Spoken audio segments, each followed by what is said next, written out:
Bayangin, lu lagi di warung kopi langganan, terus tiba-tiba air yang buat nyeduh kopi rasanya asin. Padahal lu lagi jauh banget dari pantai, bahkan bisa puluhan kilometer di pedalaman. Nah, gila kan? Tapi ini bukan film horor atau cerita fiksi. Ini bisa kejadian kalau kita semua cuek sama satu isu pelik yang kayaknya sepele banget. Tapi bahayanya diam-diam merayap ke dapur rumah kita. Sedimentasi sungai. Sedimentasi. Istilahnya memang ilmiah, tapi gue janji, kita bakal bahas ini kayak lagi ngobrol di pinggir kali sambil nyeruput kopi hitam. Gini nih, lu tahu kan, sungai itu ibarat pembuluh darahnya bumi. Dia yang bawa kehidupan, air bersih, bahkan jadi jalur logistik dari hulu ke hilir. Tapi, coba lu lihat sungai-sungai besar di Indonesia sekarang. Kebanyakan dari mereka itu kayak lagi sakit kolesterol parah. Pembuluh darahnya menyempit di bagian dalam dan melebar di bagian luar. Kenapa bisa begitu?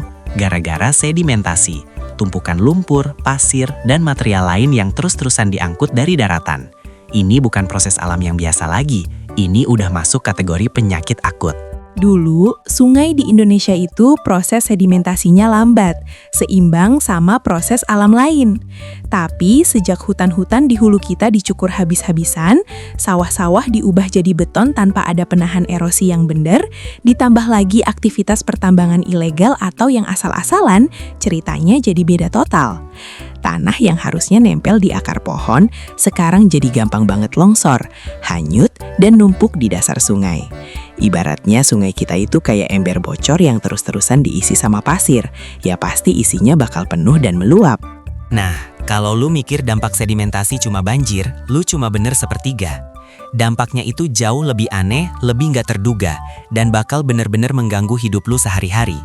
Mulai dari urusan air minum, harga sembako, sampai urusan jembatan yang lu lewatin tiap hari, semua bisa kena imbas. Sungai yang makin lebar karena tebingnya longsor, dan makin dangkal karena dasarnya numpuk lumpur, itu kayak bom waktu yang siap meledak dengan 5 cara aneh yang nggak pernah lu bayangin. Kita nggak lagi ngomongin banjir musiman, tapi kita lagi ngomongin perubahan fundamental di landscape Indonesia yang bisa bikin peta daerah lu harus diupdate tiap 5 tahun. Kalau kita nggak sadar dari sekarang, siap-siap aja 5 hal aneh ini bakal bener-bener menghantui kita. Dan ini bukan lagi soal tahu gak sih lu, tapi soal gue udah kenal lo. Intinya, masalah ini serius, tersembunyi, dan solusinya nggak cuma ngeruk sungai. Ini butuh pemahaman dari hulu sampai hilir, dari lu yang tinggal di kota besar sampai lu yang ada di pedalaman. Ini adalah cerita tentang bagaimana keserakahan di pegunungan bisa membuat garam muncul di air sumur rumah lu yang jauh dari laut. Ini adalah cerita yang harus kita bongkar tuntas, satu persatu, sampai lu benar-benar sadar kenapa lu harus peduli sama kolesterolnya sungai-sungai di Indonesia. Kita mulai dari dampak yang paling gak masuk akal, tenggelamnya kota tanpa perlu ada tsunami. Ini adalah mind-blowing fact pertama yang wajib lu tahu. Banyak dari kita mikir kota tenggelam itu cuma karena naiknya permukaan air laut atau karena kita nyedot air tanah kebanyakan. Itu benar, tapi ada variabel aneh ketiga yang makin memperparah keadaan. Sungai yang mengalami sedimentasi parah. Gue nggak ngomongin banjir, gue ngomongin penurunan muka tanah alias land subsidence yang jadi makin cepat dan makin parah gara-gara kondisi sungai. Coba lu bayangin, lu punya balon yang terisi air. Itu ibarat air tanah di bawah kota lu. Balon itu ngasih tekanan ke atas, menopang tanah dan bangunan di atasnya. Saat lu sedot air tanahnya, balon itu kempes dan tanah di atasnya turun. Itu yang biasa kita tahu. Tapi bagaimana peran sungai? Normalnya, sungai yang sehat, yang airnya mengalir deras dan dalam, itu berfungsi sebagai sumber recharge alami buat air tanah. Saat musim hujan, air sungai itu merembes pelan-pelan ke dalam tanah, mengisi kembali balon air tanah tadi. Ini adalah siklus seimbang. Nah, ketika sungai kena sedimentasi, ceritanya jadi runyam. Dasar sungai yang tadinya terdiri dari pasir dan kerikil yang gampang meresap air, sekarang tertutup lapisan tebal lumpur halus yang dibawa dari hulu. Lumpur halus ini sifatnya kayak semen alami yang kedap air. Ibaratnya, lu melapisi dasar sungai dengan plastik. Alhasil, fungsi recharge alami sungai itu langsung anjlok drastis. Air hujan yang seharusnya ngisi balon air tanah lewat sungai, sekarang cuma lewat doang, atau bahkan diam di atas sungai yang dangkal. Dampak anehnya adalah, meskipun lu udah mengurangi penyedotan air tanah, kota lu tetap tenggelam lebih cepat dari yang seharusnya. Kenapa? Karena saat musim kemarau, air tanah yang udah lu ambil nggak bisa diisi ulang secara alami sama sungai. Balon lu kempes terus. Ini adalah skenario yang terbalik. Kita butuh air sungai buat nyelamatin fondasi kota, tapi sungai kita sendiri malah jadi penghalang. Gua kasih contoh nyata.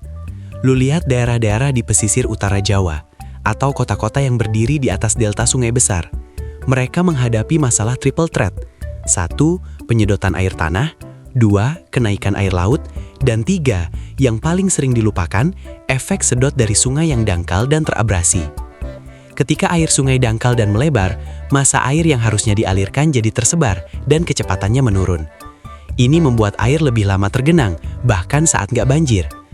Air yang menggenang ini memberikan tekanan hidrostatik yang berbeda ke tanah di sekitarnya. Lebih parahnya, karena sungai jadi dangkal, level air tanah di sekitarnya juga cenderung ikut turun lebih cepat saat kemarau, karena sungai tidak bisa menahan kelembapan atau mengisi ulang secara efektif, dan ini memperparah pemadatan tanah. Bayangkan Pak RT di sebuah perkampungan padat di pinggir Ciliwung, yang sudah tinggal di sana sejak tahun 80-an. Dulu, rumahnya aman. Sekarang, setiap tahun dia harus meninggikan fondasi rumahnya sendiri, bukan karena air laut naik, tapi karena rumah tetangganya yang persis di tepi sungai sudah ambles setengah meter. Dia cerita, dulu kalau musim kemarau, air kali kelihatan jernih dan dasarnya kelihatan. Sekarang, sepanjang tahun airnya keruh, dasarnya lumpur semua. Ini artinya, sungai itu sudah nggak bisa lagi jadi katup atau penopang air tanah di sekitarnya. Dia malah jadi sumbatan yang bikin tanah nggak sehat. Fenomena ini jauh lebih menyeramkan dari sekadar banjir. Kalau banjir, lu cuma harus bersih-bersih. Kalau land subsidence gara-gara sungai sakit, lu harus pindah rumah karena fondasi lu udah nggak bisa diselamatkan. Kota lu nggak tenggelam secara dramatis kayak Atlantis, tapi tenggelam pelan-pelan, inci demi inci, tanpa suara. Sampai suatu hari lu sadar, pintu rumah lu sudah harus lebih rendah dari jalanan, dan lu harus pasang pompa air buat buang genangan air hujan yang nggak bisa meresap ke tanah yang udah padat dan kedap. Ini adalah dampak sedimentasi yang tersembunyi, yang diam-diam menyedot fondasi peradaban kota kita. Kita lanjut ke dampak yang kedua, yang ini bakal bikin lu nangis kalau lu pecinta kopi atau seafood. Dampak aneh kedua dari sungai yang makin lebar dan dangkal adalah intrusi air laut yang makin gila-gilaan. Kalau lu tinggal di Jakarta, Semarang, atau Surabaya, lu pasti udah dengar soal ini. Tapi, tahu nggak sih lu, sedimentasi ini bisa bikin air laut nyelonong puluhan kilometer lebih jauh ke pedalaman daripada yang lu bayangin. Dan ini bakal bikin harga kopi lu naik, bahkan sebelum biji kopinya dipetik. Gini nih analogi warung kopinya. Bayangin, sungai itu kayak selang air di kebun lu. Kalau selang itu ukurannya normal dan semburan airnya kenceng, tekanan air tawar dari hulu itu kuat banget. Dan dia bisa dorong balik air laut agar nggak masuk terlalu jauh. Air laut hanya bisa nongkrong sebentar di mulut sungai. Tapi, apa yang terjadi kalau sungainya kena sedimentasi? Sungai jadi dangkal dan melebar. Ketika dia melebar, volume air tawar yang sama yang harusnya mengalir deras di saluran yang sempit, sekarang jadi menyebar di saluran yang luas dan dangkal. Ibaratnya, lu injak selang itu sampai gepeng dan pipih. Kecepatan dan tekanan dorongan air tawar itu langsung ambles. Di saat yang sama, karena sungainya dangkal, air laut saat pasang itu jadi lebih gampang banget untuk menjelajah ke hulu. Dia nggak perlu dorongan yang besar, dia tinggal merayap di bawah air tawar yang lambat, karena air asin itu secara alami lebih berat. Jadi, ketika sungai dangkal dan alirannya lambat, air asin itu bisa nyelonong masuk jauh banget, kadang sampai melampaui bendungan atau pintu air yang dulunya aman-aman aja. Ini yang disebut intrusi air laut. Dampak anehnya bukan cuma soal air PDAM yang jadi agak asin, tapi soal ekonomi pangan. Pertama, pertanian ambles. Intrusi air laut ini merusak lahan pertanian yang ada di bantaran sungai, bahkan yang jauh dari pantai. Sawah, kebun sayur, kebun buah, semua nggak tahan sama kadar garam yang tinggi. Lu nggak bisa nanam padi atau palawija pakai air asin. Hasilnya, panen gagal. Petani di daerah delta harus pindah tanam, atau lahan mereka harus ditinggalkan. Penurunan produksi pertanian ini otomatis, lu tahulah, bikin harga kebutuhan pokok melambung. Ini yang bikin sayur lu makin mahal. Kedua, kopi dan ikan. Nah, kenapa kopi dan ikan? Indonesia itu penghasil kopi specialty yang banyak ditanam di daerah pegunungan, yang irigasinya mengandalkan anak-anak sungai. Kalau intrusi air laut sudah mencapai mata air atau sumur dangkal yang dipakai petani kopi di daerah hulu yang masih terhubung dengan aliran air utama, kualitas air irigasi mereka langsung hancur. Kopi itu sensitif banget sama salinitas.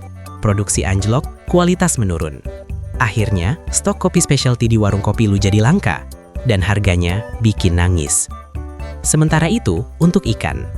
Sungai dangkal dan penuh lumpur ini merusak ekosistem estuari yang jadi tempat penitipan anak alias nursery ground buat ikan dan udang laut. Muara yang sehat itu harusnya punya campuran salinitas yang pas. Tapi kalau isinya lumpur tebal dan kadar garamnya fluktuatif nggak karuan karena pasang surutnya air laut jadi lebih dominan di sungai yang dangkal, maka tempat berkembang biak mereka rusak total. Nelayan yang biasanya cuma perlu melaut sebentar di dekat muara, sekarang harus berlayar jauh banget, ngelewatin batas-batas yang dulunya kayak ikan, cuma buat dapatin tangkapan yang layak. Biaya bensinnya naik, risiko melautnya naik, jam kerjanya nambah. Ujung-ujungnya, harga udang, ikan, dan seafood yang lu makan di warung makan jadi mahal banget. Padahal lu cuma makan ikan tangkapan lokal. Ini yang gue sebut kopi mahal gara-gara ikan. Semua gara-gara keseimbangan air tawar dan air asin di sungai kita udah rusak total akibat sedimentasi, yang bikin sungai jadi lemah melawan arus pasang surut air laut. Lu sering lihat jembatan besar kan? Jembatan yang menyeberangi sungai itu adalah urat nadi logistik dan transportasi kita. Jembatan itu didesain sama insinyur dengan perhitungan yang rumit banget. Salah satunya adalah memperkirakan ketinggian air maksimal dan kedalaman sungai. Nah, dampak aneh ketiga dari sedimentasi adalah sungai yang sakit bisa bikin jembatan yang lu anggap kokoh itu jadi nggak aman. Bahkan bisa bikin dia ambruk tanpa ada gempa atau badai. Jembatan yang lu anggap tinggi tiba-tiba jadi rendah. Ini adalah perpaduan dua masalah serius, masalah di atas air dan masalah di bawah air. Masalah di atas air. Ketika sungai mengalami pendangkalan parah, dasar sungai naik. Otomatis ketinggian permukaan air saat kondisi normal atau pasang itu juga jadi ikut naik. Padahal desain jembatan itu punya batas minimum clearance. Kalau lu punya jembatan dengan clearance 5 meter dan dasar sungai naik 2 meter gara-gara lumpur, maka clearance lu tinggal 3 meter. Dampaknya adalah saat banjir atau bahkan saat air pasang biasa, jarak antara air dengan jembatan jadi sangat tipis. Ini berbahaya buat lalu lintas sungai. Kapal-kapal yang mengangkut barang atau penumpang jadi nggak bisa lewat, mengganggu logistik. Lebih parah lagi, ketika banjir datang, air itu membawa sampah, batang pohon, dan material lain. Kalau clearance-nya rendah, material-material ini bakal nyangkut di bawah jembatan. Tumpukan sampah dan kayu ini bukan cuma bikin macet, tapi dia jadi semacam dam atau bendungan mini dadakan di tiang jembatan. Tekanan air yang tertahan ini bisa berkali-kali lipat lebih besar dari tekanan air normal, dan ini bisa menghantam struktur jembatan sampai retak atau bahkan ambruk seketika. Bayangin, sebuah jembatan vital di Kalimantan, yang setiap hari dilewati truk logistik. Di bawahnya kapal tongkang batu bara harusnya bisa lewat dengan aman, tapi karena sedimentasi, dasar sungai naik setengah meter. Di musim hujan, tumpukan kayu dari hulu nyangkut di tiang tengah, tekanan air langsung membesar, dan tiang itu mulai bergetar, lalu retak, dan jalur logistik utama di pulau itu langsung lumpuh total. Itu semua gara-gara lumpur di dasar sungai yang bikin jembatan jadi rendah. Masalah di bawah air. Ini yang lebih menyeramkan, dan ini sering nggak kelihatan. Insinyur mendesain tiang panjang jembatan dengan asumsi kedalaman air dan kecepatan aliran tertentu. Sungai yang sehat alirannya biasanya terpusat dan dalam, tapi sungai yang dangkal dan melebar, alirannya jadi liar dan menyebar.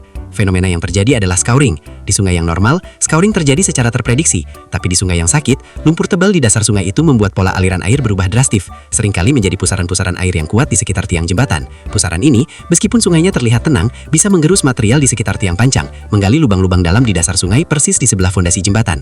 Awalnya, lumpur yang menumpuk melindungi fondasi, tapi ketika banjir datang, air dengan kecepatan tinggi itu menyapu lumpur itu secara tiba-tiba, lalu menggali material keras di bawahnya. Ini bisa membuat tiang jembatan yang harusnya tertanam 20 meter, sekarang menggantung karena material di sekitarnya sudah terkikis oleh arus. Insinyur menduga jembatan aman, tapi di bawah sana, fondasinya diam-diam dimakan oleh pola aliran air yang rusak karena sedimentasi. Lu nggak akan tahu sampai tiba-tiba jembatan itu ambles. Tidak ada gempa, tidak ada badai, hanya karena fondasi di bawah airnya sudah digerus oleh aliran sungai yang berubah perilaku akibat tumpukan lumpur. Ini adalah ancaman diam yang mengintai ribuan jembatan di seluruh Indonesia, dan ini adalah biaya infrastruktur tersembunyi yang harus kita bayar mahal gara-gara kita nggak menjaga hulu sungai. Logistik terganggu, ekonomi lumpuh, semua karena lumpur yang naik. Dampak aneh yang keempat adalah hal yang paling dekat dengan kehidupan sehari-hari kita, kualitas air minum dan potensi konflik sosial. Kita mungkin mikir, sungai kotor ya biasa, tinggal difilter. Tapi, sedimentasi yang parah itu bikin sungai jadi kolam racun yang mematikan. Dan ini bisa memicu perang dingin antar desa gara-gara rebutan sumber air bersih yang tersisa.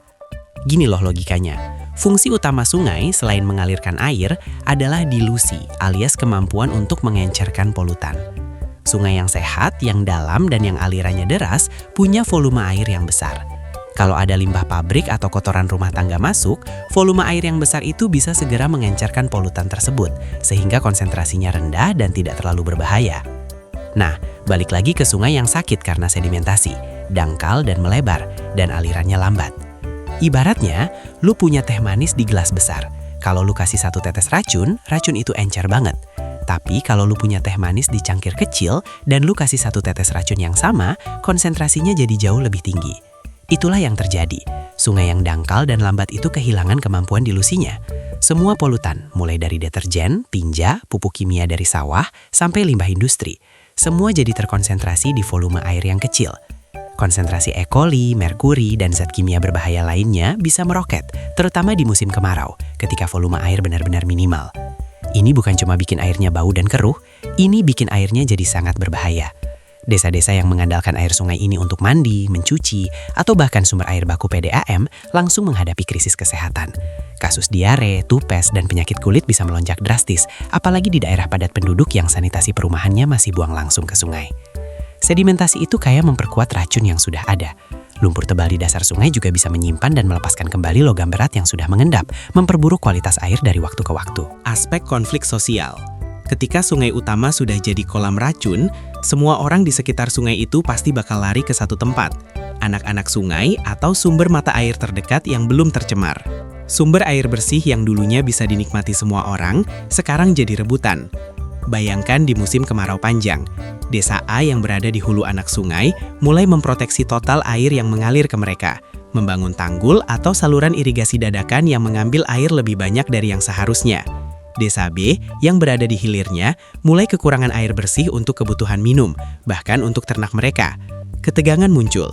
Tiba-tiba, warga desa A dan desa B bisa terlibat perang kecil-kecilan, bukan dengan senjata, tapi dengan sengketa hukum, adu mulut, atau bahkan sabotase saluran air. Semua gara-gara air bersih yang menjadi langka. Ini adalah pertempuran untuk sumber daya yang paling mendasar, air tawar yang layak. Sedimentasi membuat air sungai utama jadi tidak layak, memaksa semua orang berebut air dari sumber kecil. Ini adalah dampak aneh yang paling cepat terasa dampaknya ke tatanan sosial masyarakat. Lu bisa punya uang banyak, tapi kalau air minum lu keruh dan berbau, dan lu harus bersaing sama tetangga lu buat dapetin air dari sumur bor yang makin lama makin kering, hidup lu bakal susah. Ini adalah potret masa depan Indonesia kalau kita membiarkan sungai kita terus sakit karena lumpur. Ini adalah dampak aneh yang paling luas, paling lambat terasa, tapi paling permanen. Sedimentasi parah bisa benar-benar mengubah peta geografis Indonesia, khususnya di daerah pesisir, delta sungai, dan pulau-pulau kecil. Ini bukan lagi soal banjir, tapi soal hilangnya daratan. Dulu, sungai punya peran ganda. Dia bawa lumpur dan sedimen dari hulu, tapi sedimen yang dia bawa itu adalah campuran yang sehat. Pasir, kerikil, dan lumpur halus. Pasir dan kerikil inilah yang seharusnya dipakai untuk membangun delta sungai dan meregenerasi pantai. Proses ini alami dan seimbang. Nah, sekarang, karena hutan di hulu hilang dan tanahnya terekspos, erosi yang terjadi itu jauh lebih masif. Sungai kita sekarang didominasi oleh sedimen sangat halus dalam jumlah yang sangat besar. Lumpurnya terlalu banyak, terlalu cepat, dan komposisinya salah. Delta yang mati. Delta sungai seperti yang ada di sekitar Kalimantan atau Sumatera, itu terbentuk dari endapan sedimen yang di bawah sungai. Delta yang sehat itu harusnya berkembang dan menjadi daerah subur untuk pertanian atau mangrove. Tapi ketika lumpur yang dibawa itu terlalu banyak dan terlalu cepat mengendap, dia bisa mencekik ekosistem delta. Lumpur tebal ini bisa menenggelamkan akar-akar mangrove yang berfungsi sebagai benteng alami pantai. Mangrove butuh lumpur, tapi kalau lumpurnya datang terlalu cepat dan menumpuk sampai menutupi pernafasan akarnya, mangrove itu mati. Ketika benteng alami ini mati, pantai di belakangnya jadi terbuka lebar menghadapi hantaman ombak laut. Dampaknya, erosi pantai masif. Pantai yang dulunya stabil, yang dilindungi oleh mangrove dan sedimen pasir yang seimbang dari sungai, sekarang tiba-tiba jadi sasaran empuk ombak. Garis pantai mulai mundur, daratan mulai hilang, dan ini terjadi secara permanen. Kampung nelayan yang dulunya 200 meter dari laut, sekarang rumahnya sudah di tepi pantai, bahkan sudah terendam pasang. Kapal kandas dan pelabuhan tenggelam. Dampak lain yang aneh dan merugikan adalah pendangkalan di sekitar pelabuhan. Pelabuhan di daerah muara sungai harusnya punya alur pelayaran yang dalam. Tapi dengan tingkat sedimentasi yang gila-gilaan, alur pelayaran itu harus dikeruk setiap tahun, bahkan kadang setiap 6 bulan, hanya untuk memastikan kapal-kapal besar bisa bersandar. Biaya pengerukan ini mahal banget, dan biaya ini akhirnya dibebankan ke biaya logistik. Barang yang lu beli jadi mahal, karena biaya keruk pelabuhan itu sudah masuk ke harga barang. Kapal-kapal sering kandas, menyebabkan penundaan dan kerugian yang luar biasa. Ini adalah biaya tersembunyi sedimentasi yang langsung memukul ekonomi nasional. Intinya, sedimentasi ini membuat Indonesia kehilangan daratan di satu sisi dan membuat kita membayar biaya ekonomi super mahal di sisi lain. Sungai yang sakit membuat kita kehilangan sebagian dari diri kita secara harfiah. Lu nggak akan sadar sampai lu lihat peta lama dan lu bandingin dengan peta baru. Dan lu sadar ada beberapa pulau kecil atau delta yang bentuknya sudah nggak sama lagi. Semua karena lumpur dari hulu. Jadi, tahu nggak sih lu, ini bukan cuma soal lumpur dan banjir musiman, ini adalah cerita yang jauh lebih dalam, lebih aneh, dan lebih menakutkan tentang bagaimana sebuah masalah lingkungan yang kelihatannya sepele bisa punya efek domino yang menghancurkan semua aspek kehidupan kita. Pertama, Kota-kota kita diam-diam tenggelam lebih cepat karena sungai yang dangkal sudah nggak bisa lagi mengisi ulang air tanah kita, malah menjadi lapisan kedap air yang menghalangi. Kedua, piring dan gelas kopi kita jadi mahal gara-gara intrusi air laut yang nyelonong jauh ke pedalaman, merusak lahan pertanian dan tempat berkembang biak ikan. Ketiga, jaringan logistik kita terancam oleh jembatan yang fondasinya digerus dan clearance-nya menipis karena perubahan perilaku aliran sungai yang membawa tumpukan lumpur. Keempat, kita terancam perang sosial dan krisis kesehatan gara-gara sungai utama kita kehilangan kemampuan untuk mengencerkan racun, memaksa semua orang berebut sumber air bersih yang tersisa. Kelima, peta Indonesia di daerah pesisir berubah secara permanen karena delta-delta kita dicekik lumpur tebal yang salah komposisi, mengakibatkan erosi pantai yang tak terhentikan. Ini bukan masalah yang bisa selesai cuma dengan satu kali pengerukan sungai. Pengerukan itu cuma painkiller. Masalahnya ada di hulu, di lereng-lereng gunung yang gundul, di sistem tata ruang yang salah, di keserakahan yang mengubah hutan menjadi perkebunan monokultur tanpa memikirkan konservasi tanah. Selama kita nggak menyembuhkan hulu, kita akan terus-terusan mengobati hilir dengan biaya yang makin lama makin nggak masuk akal. Solusinya bukan cuma tugas pemerintah, tapi tugas kita semua. Lu yang minum kopi, lu yang makan ikan, lu yang lewat jembatan, lu yang tinggal di kota yang perlahan ambles. Mulai sekarang, setiap lu lihat sungai yang lebar tapi kelihatan dangkal, ingat 5 hal aneh ini. Ingat bahwa lumpur itu punya biaya yang harus kita bayar mahal. Sekarang, gue mau tanya lu, di daerah lu sungai mana yang udah kelihatan makin lebar dan makin dangkal? Apa dampak aneh yang paling lu rasain di lingkungan lu gara-gara perubahan kondisi sungai? Coba lu tulis pengalaman atau pengamatan lu di kolom komentar. Dan kalau lu merasa informasi ini penting banget buat diangkat, jangan lupa tekan tombol like dan subscribe biar kita bisa terus bahas hal-hal yang mind-blowing kayak gini di Tahu Nggak Sih Lu. Sampai ketemu di bahasan yang lebih gila berikutnya.